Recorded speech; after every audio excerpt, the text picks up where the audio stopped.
Pasensya? Arman, hindi pasensya kailangan ko yung bayad mo. Kung di ka pa naman bobo, 3 buwan ka nang hindi pwede sa utang mo.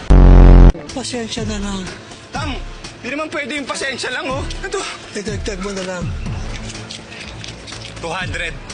200. Ha? Wala, sir. Sa hirap ng buhay, yung lakas na lang talaga ng loob, yung kinakapitan ko, yung passion ko sa... Masyado ka lang maingay, Guerrero. Alam nyo naman, ang galing lang ako. Matapang, pero hindi naman ako ex-militar kagaya nyo. Baka may tips ka dyan, Lods. Meron. Uy, nangyari niya. Huwag kang maingay. Huwag kang makulit. Luso! Eh, buwisit ka pala eh! Amin to dagat na to eh! Dagat namin to! I'll see you later. See you later, ewan ko sa'yo!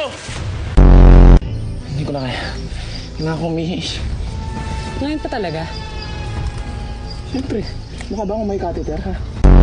Tipid. Hindi ka na bumabata. Nung bata pa ako, baka ikaw hindi na bumabata. Okay lang.